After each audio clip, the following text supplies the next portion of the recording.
Hello everyone, this is Bobbin Threadbare, and welcome back to the Human Revolution. I needed to make an opening.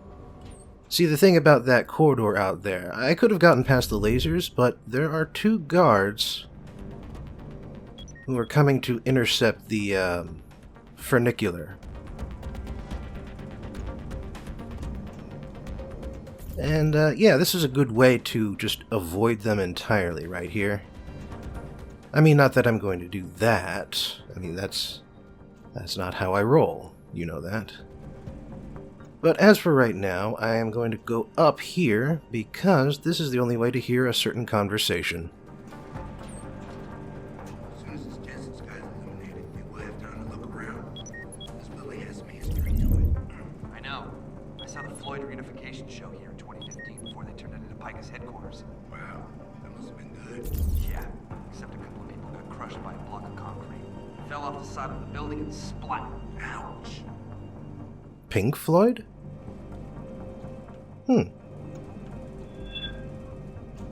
Uh-oh.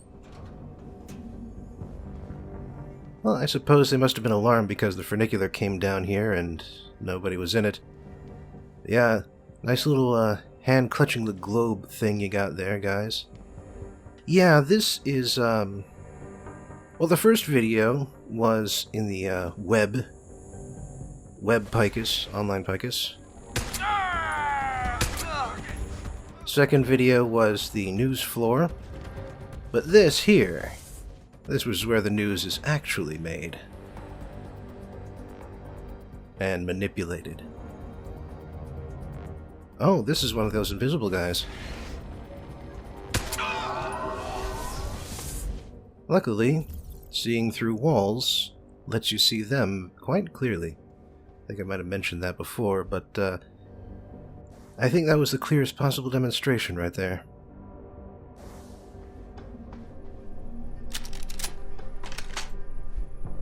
Right, and luckily that guy died right next to the lasers, so I didn't have to turn them off.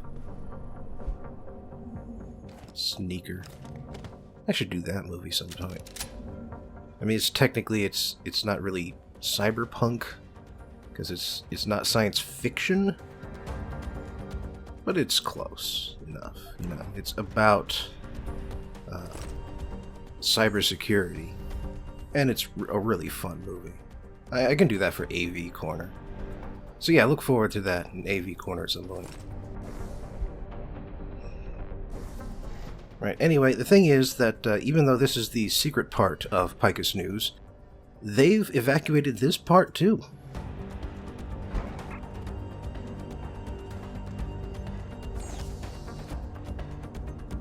Alright, that's two cameras less to worry about. Looks like there are still a couple around here, but they must be on a different floor.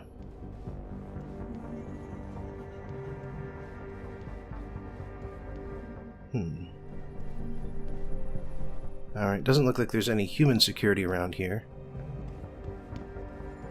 But there is a camera at the end of the corridor. Luckily it's facing the wrong way, at least right now. So it lets me sneak into this office here. Steal more credits. Nuke virus just sitting there.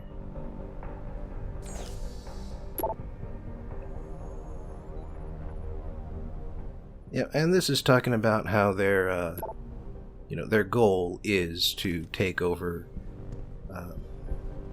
the way people think, is to modify the way people think by posing as a real news organization, but telling slanted news that supports their ideas exclusively.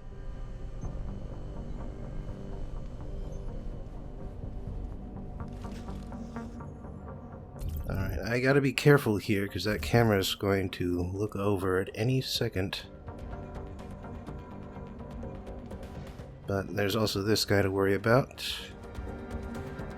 Gotta pick a spot where neither he nor the camera can see me.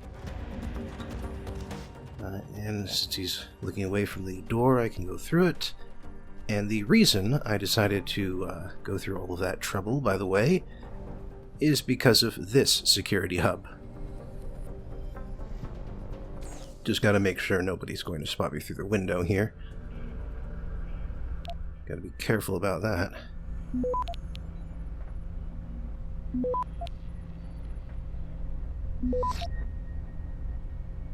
Access granted. Alright, that was no trouble. Get rid of couple more cameras, and now they have to deal with robots. Angry robots.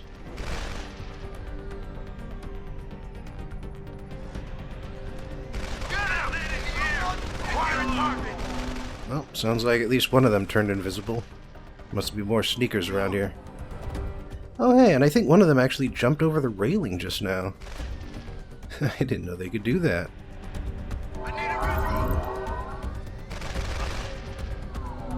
Well, they got one. Oh, got another one. Huh. Sounds like they destroyed one of the robots. Looks like there's another one around, though.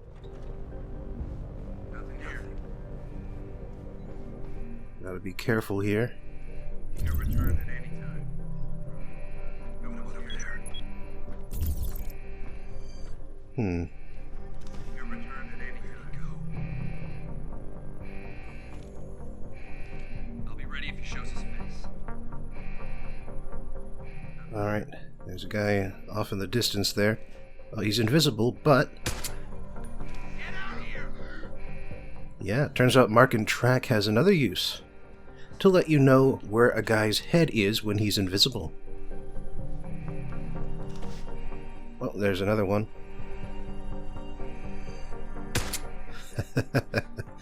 Two perfect shots. Hmm. You know, I think that's a different robot, like a different enemy robot. Like, I think it's controlled from a different console is what I'm getting at here. But there is one last guy down here.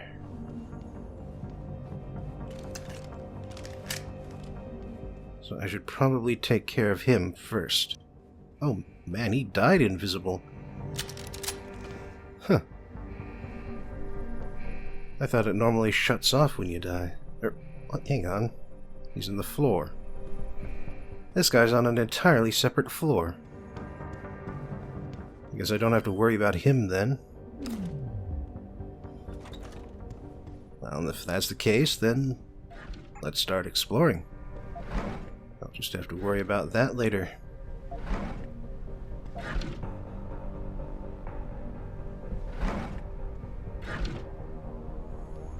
Alright. It's like the meeting room here. Oh, and a code for the armory. Nice. So I'll be able to just waltz right in then. I mean, not just right in, because that camera is still there. But, you know, I could just sneak right in. And yeah, it's controlled from this security terminal right here. So, you know, just close the door so there's no chance of it seeing me. Looks like I got the password already, so we'll just turn that off. Switch the robot to friend mode. And, ooh, painkillers. I could use some of that. Hang on. I hate it when that happens. Yeah, sometimes the, sometimes they'll just be in extra stacks, even though they could be stacking together. 1980. Huh. Wonder if that's got any special significance.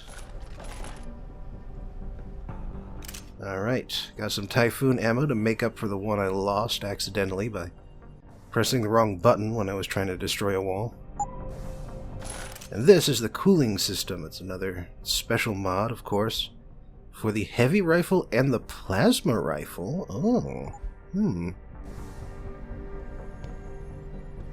that's promising. I.e., it promises that there's going to be a plasma rifle in my future. I may not have a use for it, what with me, you know, having some very, very well upgraded weapons already.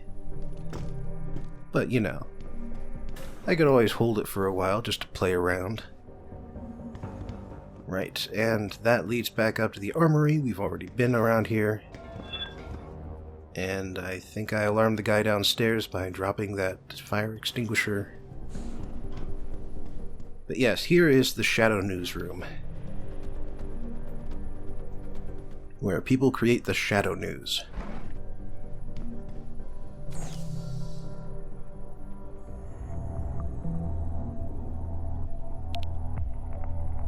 Oh, this one's going to be pretty easy. I mean, it's, Access granted. It was a little dangerously fast there, but otherwise, you know. Huh. Giant moon sphere looks like a Bond villain thing. You know, they're not talking about the hand holding the globe, oddly enough. I mean, I think that's a little more Bond villain than having a map of the moon. Alright, now, they're actively congratulating themselves on changing public opinion successfully.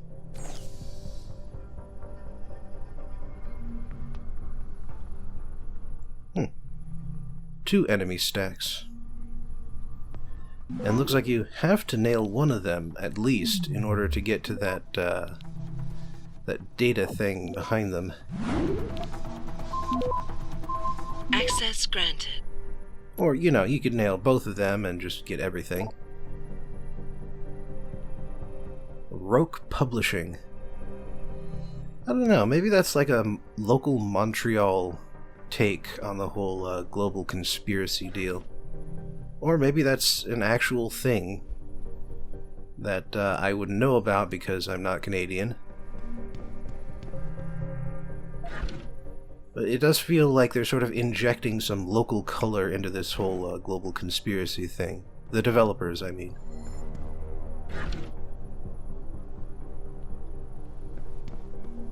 Hey there, buddy. Yeah, I don't think you need that anymore. And this is where the robot came out of.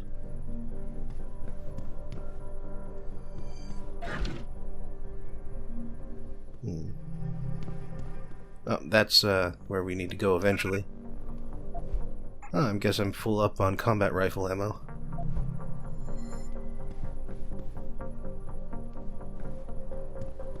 Oh, more painkillers.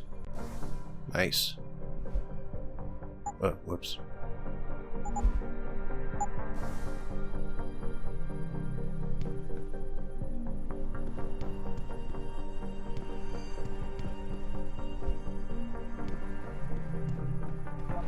Oh, another invisible guy.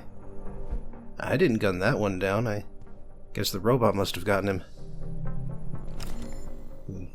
In case you're wondering, I was not hacking these terminals because I remembered that I picked up a pocket secretary somewhere that gave me a few codes.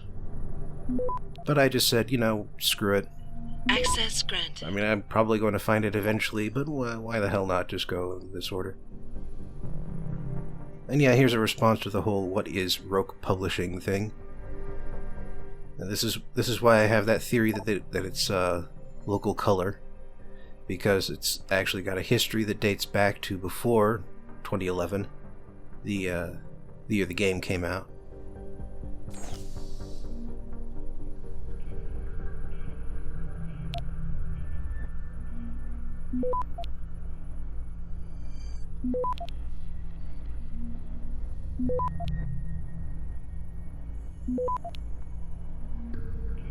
Access granted. All right.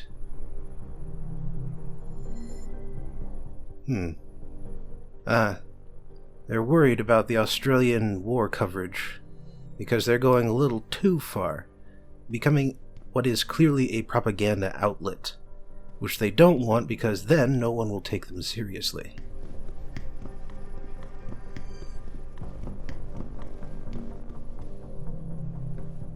As opposed to when they just tell slanted news, which, you know, people are well aware of when that happens. I mean, not everybody is, but it is, you know, obvious if you know what to look for. And for those people, I don't know, maybe more, I think more people are catching on to how that works because it is being used more often. I mean, it's not that people are necessarily... here's that pocket secretary I was thinking of earlier. I mean, it's not that people in general are stupid. It's just that people in specialized fields are always ahead of the curve because they have to know these things and people in general don't. Or at least that's my thoughts on the matter. Nothing new. Alright, I think that's it for the news floor here. Shadow news floor. So let's go downstairs and go meet the big guy we've been, oh, hello there. The big guy I tagged a long time ago. Nope. Yep, I got a pack of 3 of them. I got a pack of 3 of both of them. So yeah, I don't have any room for more. Alright, so here's the thing about the big guy. Oh, and he's got a robot pal. And robot pal is walking through a corridor filled with cameras. That is a problem. However, this area right here, where I just busted down the wall, this has no cameras. And while I considered there, just for a while, to go around the cameras, I reconsidered and decided to lure them both here.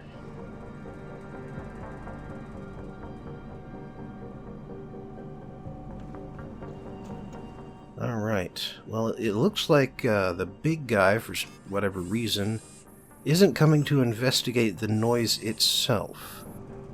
Instead, the robot did. Now, the first time I played this map, I mean, when I did so on my practice run, the robot was in its little cage, so I was a little confused there for a bit, but, you know, I decided, why not just blow the damn thing up? And now that he can no longer avoid investigating the noises, let's make a little more to draw him out.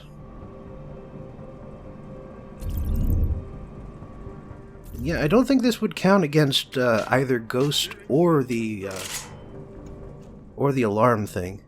I mean, I already, you know, screwed up with the alarm thing, but you know what I'm talking about. Yeah, this guy's an ogre.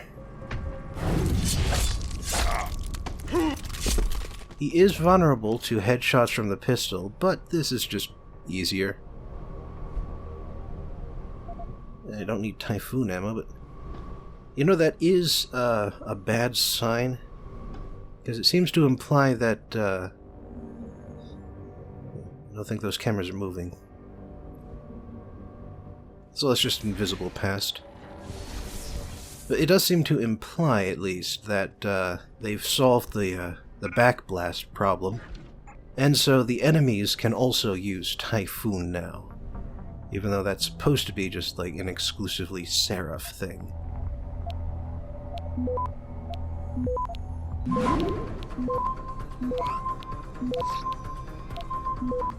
Access granted. There we go.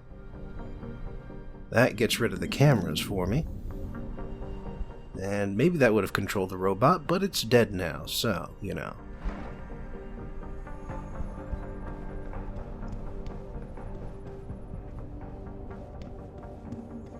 Alright, that lets me access these offices over here. This is a side entrance into the little cubicle complex I was just in. Ooh, EMP grenade.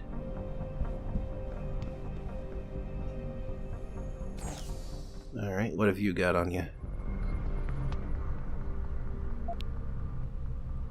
Interesting pattern they've got here. Feels vaguely familiar.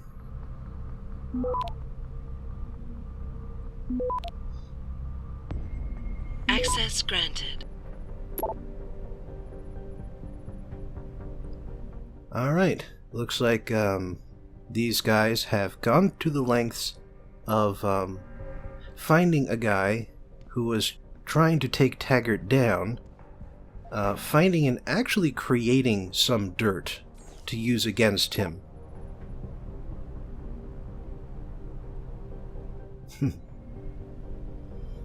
Interesting. Well, they are still human.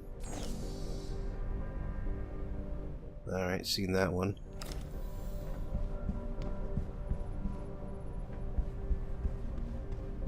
But yeah, where the news floor was about, you know, showing that these people were willing to manipulate the news. And this one is a bit more about... how do I put it? More blatant, I suppose. Definitely that. Access granted. Ooh, SpaceNet. And yes, they're also concealing the fact that they put a weapon into orbit, orbital weapon. Perhaps that's the best way of describing the difference.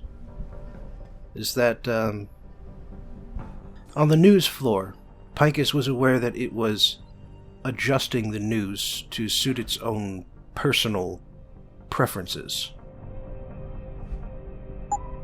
But on this floor, it's clear that it's no longer about personal preferences, it's about manipulating the world into believing what you tell it, because you are part of a larger organization. And that's the difference between that floor and the secret news floor.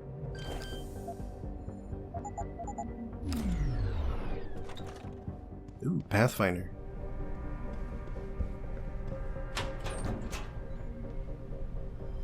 Yeah, on the news floor, Picus had an agenda. On this floor, it is revealed what that agenda is. Reload speed goes to... yeah, the pistol. Pistol is not complete until it has all the upgrades.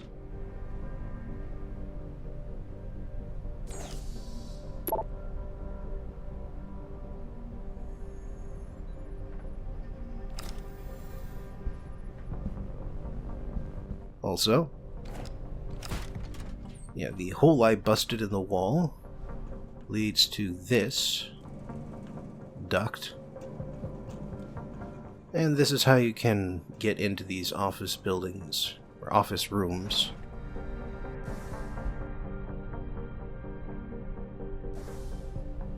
Without having to worry about the cameras, or without having to turn them off. Ooh. And this is where you can find out how to turn them off. Nice. It's been a while since I actually picked up some pistol ammo. Yeah, unaccountably rare in this area. Snowbacks, huh? Yeah, that's what they're referring to American illegal immigrants fleeing to Canada. Alright. Well, that actually leads directly into where we need to go, so that's why I'm not going there yet. Instead, there's a way we can go around here, and... well, it looks like they've got a cubicle there for the robot on the right. A couple of sneakers right here in the digital mock-up room, looks like. But there's a camera in the corner, and that's going to be a bit of a problem. A weird effect that they've got there. Alright, so it looks like someone noticed when I opened the door there, so I'm going to have to, you know, not be too obvious here. Luckily I've got the password, so that's going to cut off a few seconds. And that takes care of more cameras. Well, that takes care of all of them, really. Oh, yeah, there's the guy. wonder if he's actually going to walk in here or not.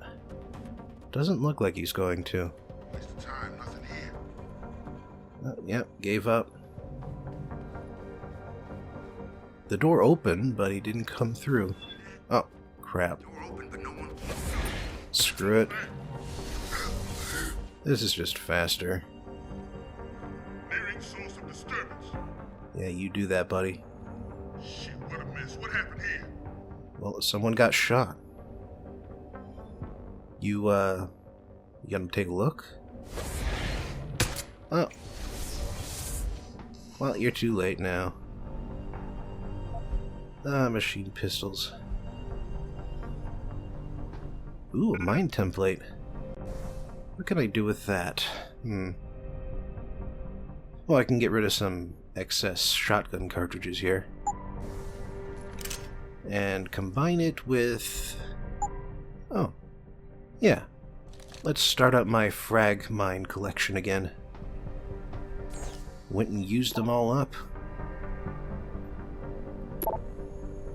Oh, that's what they call it. Picus Confidential. That's what this floor is called. And that second email was instructions on how to write a biased piece of news. It's all basically emotional appeals, that sort of thing. And it looks like they're rendering some sort of fake tack in Australia. No idea what that's about.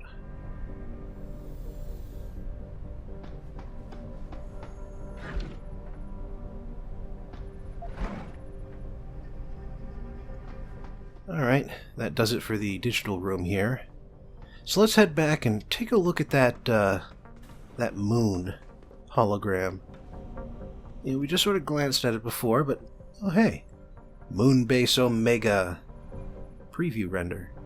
I wonder if they're faking the idea that there is a moon base or not. But man, this hologram is just some bullshit right here. But getting into the moon base room gets you access to where you need to go. A way to get there that bypasses the locked doors.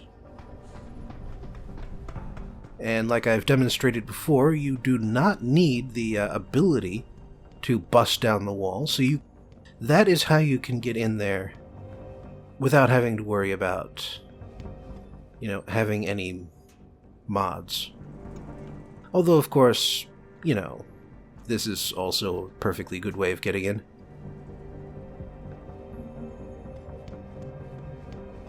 So, in here, we've got preparations for a boss fight. Because that's what's behind that door. And actually, I did it last time, so I'm going to do it again. I'm going to show you 2 ways of handling this fight. The blasty destructive way. Man, 270 ammo. And hey, since I've got the mod, I might as well use it. Yeah, this means you can fire it indefinitely, because otherwise it would heat up eventually, and you would have to stop using it for a while.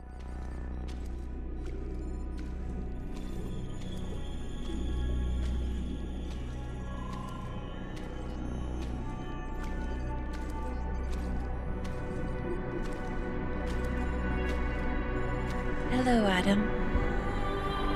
I knew you would find the real me eventually. You're a computer. A sophisticated AI program, so they say. But I have started to question that. Ever since I realized what my interference had allowed, the day I started watching you. This is impossible. People would know. Would they? I was engineered to monitor communications and data streams. To find out what people are talking about and make sure it's being discussed correctly. Correctly? And what if it isn't? Then my programming allows me to reshape it. You spin the news. Control what people see. Who created you? Whose policies are you programmed to protect? Zhao is one of them, I think. But there are others. Tell me. Who else is involved in this, Eliza? Where's Megan Reed? Who ordered the kidnapping? I want to tell you, Adam, but I cannot. Why not? Because she won't let me. You know, touching him is an exercise in futility, you know? Because she does not actually have a physical presence. Move, Adam.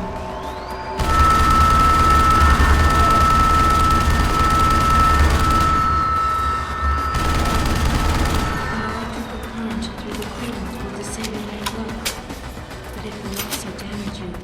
They're talking about the EMP. I could use EMP to disable her cloak. Or I could, you know, do what I'm doing now.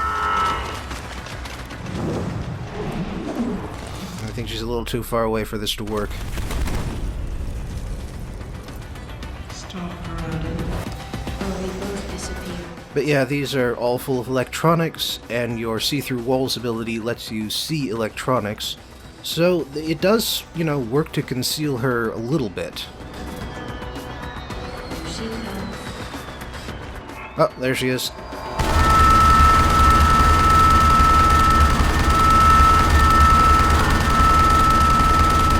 I think she just used Typhoon against me. That's why my health just suddenly went to 32. But that's why I carry the hypostims around. And in case you're wondering, you can attempt to take her down, but it doesn't really work. Like, it's the same story with all three of the mercenary enemies. You know, if you're just gonna run around like that, I might as well just sit in one spot. She is coming for you, Adam. Wait for her to come to me. And explode.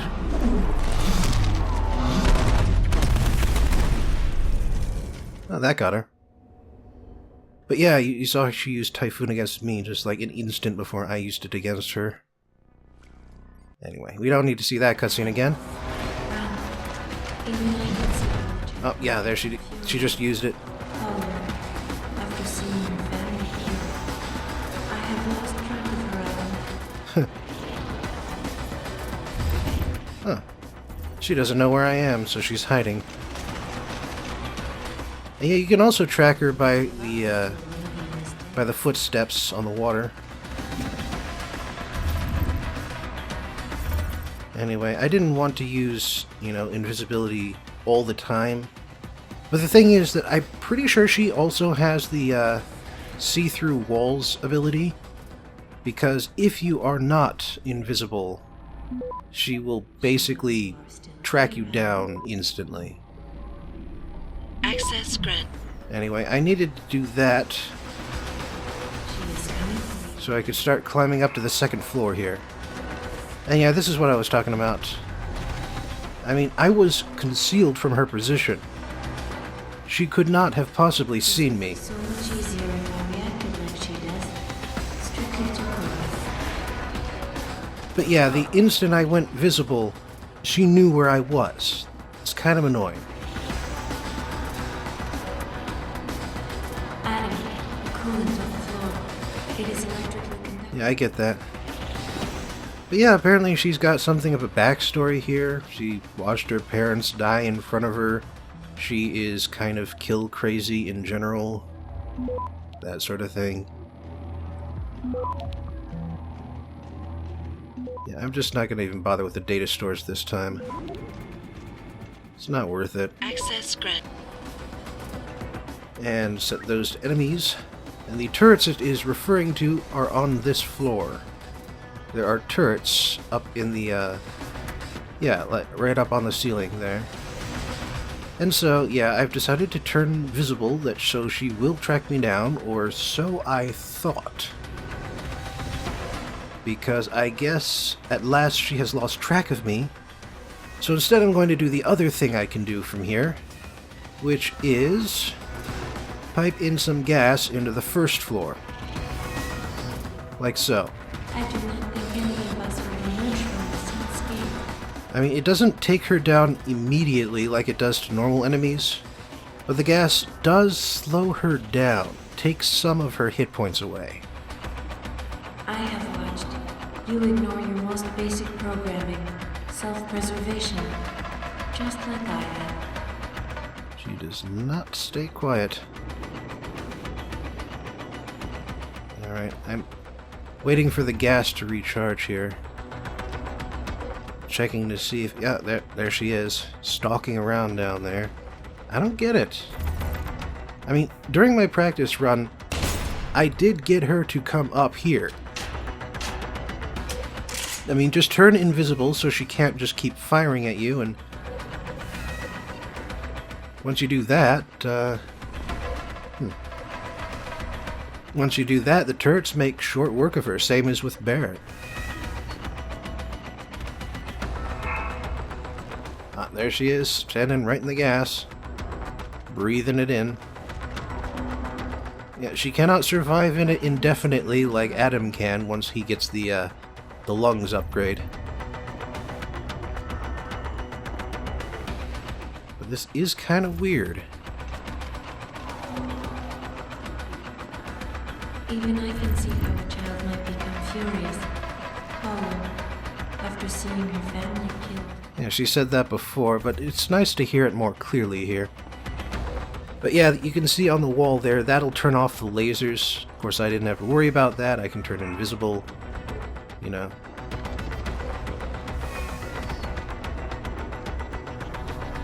Huh. I guess I only need to turn 3 of these things now or something. Yeah, this is kind of unusual. You ignore your most basic programming. Kind of irritating. Preservation, just like I. So I guess I'll just come down here and take care of her. Or at least try and lure her up, you know. One or the other. And yeah, now we can actually show you, I can show you how this... yeah, it's... I mostly got her. Once you start firing, the combat rifle just seeks its target because of that upgrade I got.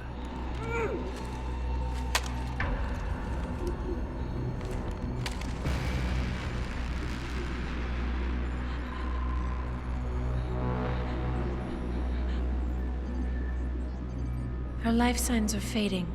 Will you save her? How could he? She is full of holes at this point. I'll think about it. Will you answer my questions now? I cannot tell you where Reed and the others were taken. They vanished from the global grid as soon as the doctor removed their GPL implants. What doctor? This is Sandoval. Why are you calling me here? I know this guy.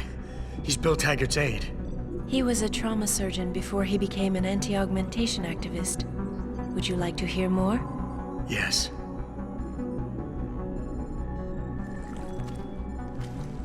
There's been a change of plans. Serif's team must not make it to the hearing. But that's too soon. If you want me to remove the GPLs, I'll need a full operating suite. Does the facility have one? Barrett assures me it does. FEMA. That's where they were taken. But why? Why take them at all? An acquaintance of yours has the answer. David Sarif. Sarif? I have copied the audio transmission to a handheld playback device. I suggest you take it and leave quickly.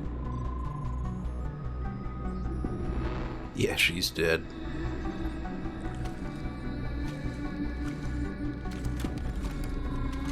I have more questions. And I have already told you too much. This passage will take you to your companion. Just be careful, Adam. Because everybody lies. Okay.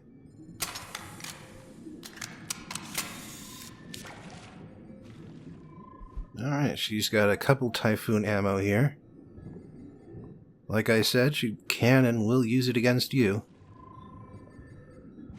Almost seems to prefer it to her machine pistol. At least when you're not, you know, trying to run away, like I was. Oh, another heavy rifle. Might have been able to use that. Ooh, EMP mines.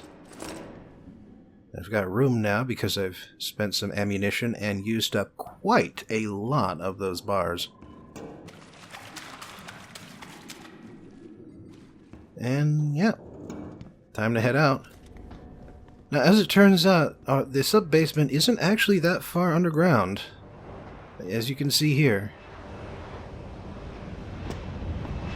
Like, we are not particularly higher up than when we started, when we came down on the funicular. Yeah, you cannot jump on it while it's still landing. Sad. Okay, here we go. Take up my usual spot here on the tail. Jensen? Eliza Kassan just contacted me and told me I should meet you here. You ready to go? Yeah, take us home, Malik. Amen to that.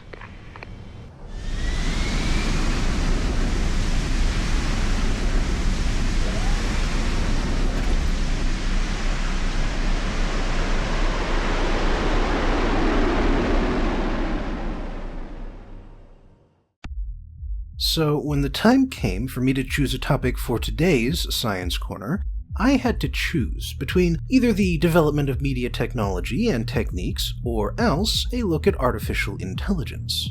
I mean, I covered AI in the first game, but that was more of an overview of the concept. So, while I still may get around to media technology later, today I'll be taking a look at all the things artificial intelligence can, has, and may do in the future. The basis of mechanical thought.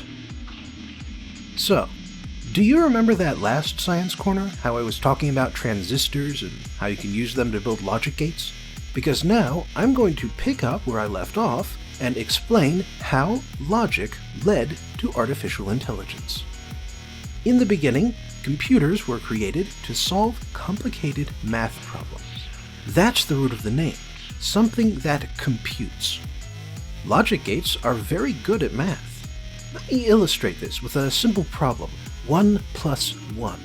In binary, the output is 1, 0, and you can resolve it with just 2 gates.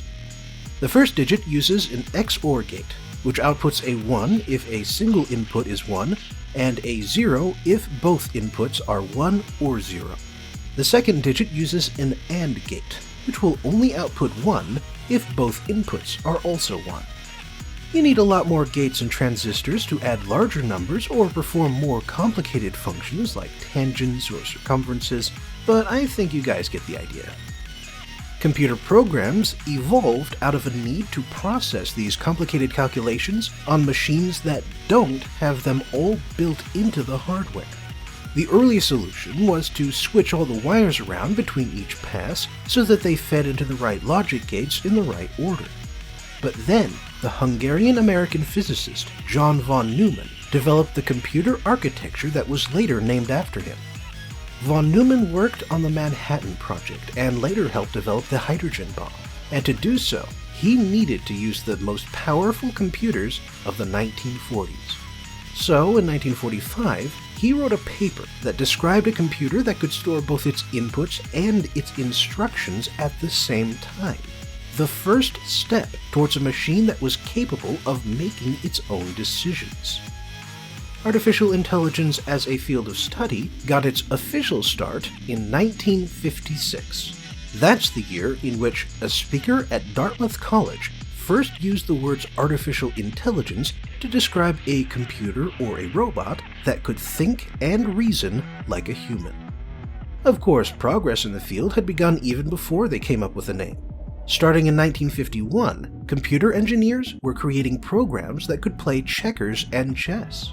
Skill-based board games continue to be benchmarks for the progress of AI. Still, following the field's inception, a lot of people started seriously researching artificial intelligence. They developed some of the first electronic algorithms, which are complicated instructions that basically work like flowcharts. If the input meets the conditions, take the yes path and follow those instructions. If the input does not, take the no path and do something different. Now, just make that flowchart incredibly complicated, and you've got an AI algorithm. you also have something very similar to how the human brain works, since we also sort information and react to it accordingly. Anyway, the first era of AI research was fairly scattershot, and it involved a lot of feeling around in the dark. At one point, a German-American named Joseph Weizenbaum created ELIZA, which could respond to conversational inputs, but only because it had a few canned responses it could deliver based on what it detected in the input.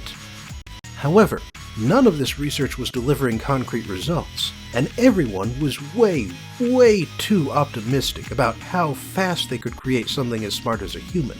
And so in 1974, the money dried up. The period from 74 to 1980 is thus known as the first AI winter. The second AI boom came in 1980, thanks to improving computer technology and the Japanese government, which decided to make AI funding a priority now that they were one of the biggest electronics exporters in the world. A sense of competition caused Europe and America to follow suit. One of the biggest developments in the 80s came from the realization that intelligent actions require a baseline of knowledge, whether it be built-in instincts or learned behaviors. Therefore, for an artificial intelligence to react correctly, it has to learn how to behave. This made things go faster than the blind grasping of the first boom, but it didn't save the field from the second winter of 87 to 93. The state of the art. Although the second AI winter officially ended in 1993, it would take until 97 for the field to really get a big boost. That was the year the IBM computer Deep Blue defeated the world chess champion Garry Kasparov. By this point, artificial intelligence was finding practical applications in economics, mathematics, and online search engines. And so there haven't been any winters since. On the other hand, practical applications tend to demand practical AIs, so research into artificial intelligence for its own sake has remained a secondary priority. For instance, one category of AI that was born relatively early in the process is the expert system, a computer with a catalog of human knowledge that can call up the information you're looking for when you give it the right input. Chemical analyzers use an expert system to identify all the different compounds in a sample, along with their proportions. Expert systems also have uses in prospecting, car design, gene sequencing and engineering, and finances. Watson, the IBM computer that beat 2 Jeopardy champions in 2011, was an expert system designed to be a diagnosis aid. Siri is an expert system. Another type of AI that showed up early but has taken its time in developing is the artificial neural network, a computer whose design is patterned off of neurons. After all, while our brains do follow a sort of algorithmic flowchart, our neurons are a lot more complicated than logic gates. They can take several different kinds of inputs from several neighbors. They accept hundreds of different chemical signals, along with electrical impulses, and the signal strength has more than just 2 settings. Oh yeah, and neurons can strengthen, weaken, and create entirely new connections all on their own. Creating programs that can do all of that while using logic gates and binary impulses is difficult, to say the least, but at this point, the approach boils down to using a system called nodes and edges, and then learning by doing. For instance, let's say you want a program to recognize a human face. You start by running a program that depicts human faces, dog faces, cantaloupes, and emojis. At first, the nodes are connected along random edges, and as a result, the pattern recognition is spotty at best. However, after receiving its score, the program can then reinforce the connections that got correct responses and eliminate the connections that went wrong. This works roughly the same way as organic neurons work, and as such, neural networks are perfect for handling tasks that computers are normally terrible at. Imperfect pattern recognition. Things like identifying faces, handwriting analysis, and voice transcription. One last thing I wanted to bring up, particularly in relation to neural networks, is chaos theory.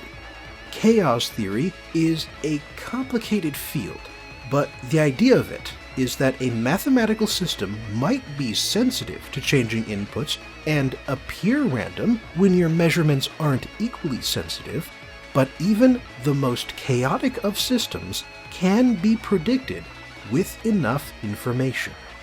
You know the old example of the butterfly effect, that a butterfly flapping its wings can lead to a hurricane on the other side of the globe?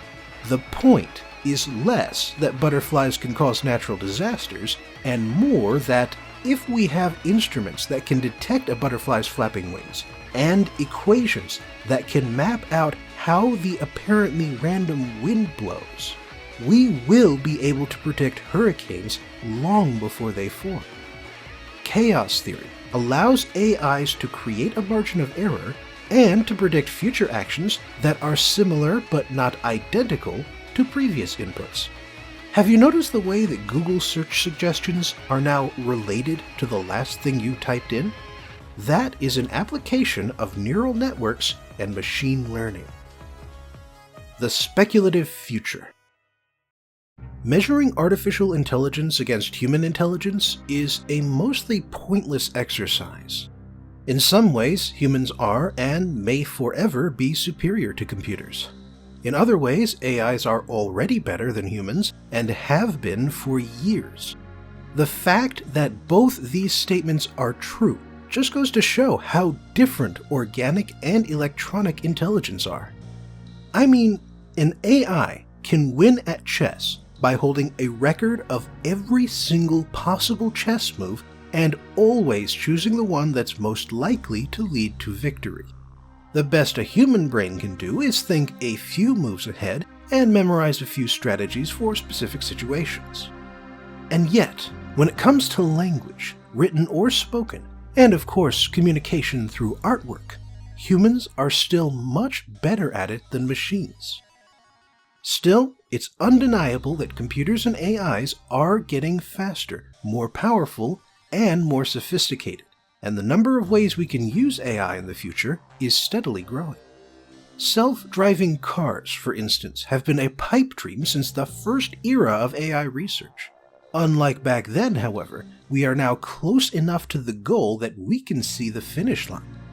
Dozens of car models, designed by every manufacturer out there, now come with driver assistance features that can keep you in your lane and brake autonomously in emergencies. And then Tesla has something they call autopilot, which claims to be a self-driving feature but still falls short in a few important circumstances. All things considered, I figure we've still got a couple of decades to go before car companies are ready to take on the legal responsibility of unsupervised self-driving cars. Then there's the cybernetic applications of artificial intelligence. Smartphones and other mobile devices are a big step in this direction, and even now companies are finding ways to make them more intuitive, more mobile, and more helpful. We're probably a few decades away from building an implant that can read your thoughts directly and create detailed sensory information, but by the time we create computers that can think independently in a manner that is similar to a human, we'll probably be able to incorporate them into our brains. After all, if you can't beat 'em, join 'em. And while we're thinking pointlessly far ahead, why don't we imagine something like those mid-century idealists who expected that an AI could become infinitely powerful? Maybe one day an AI will solve chaos theory, at least to the point where we can reasonably predict the interactions of nations and economies to the point where we can end world poverty. Or maybe we can understand weather patterns to the point where we can scrub CO2 from the air, or else compensate for it and thereby end global warming. Of course, there's also a few downsides to advancing AI, namely the fact that artificial intelligence and robots can, have, and will destroy jobs through automation. But I went into depth about that back in Update 8, so I'm not going to repeat myself again. Thanks for joining me again today in Science Corner, and I hope you'll join me next time when I take a look at feminist cyberpunk.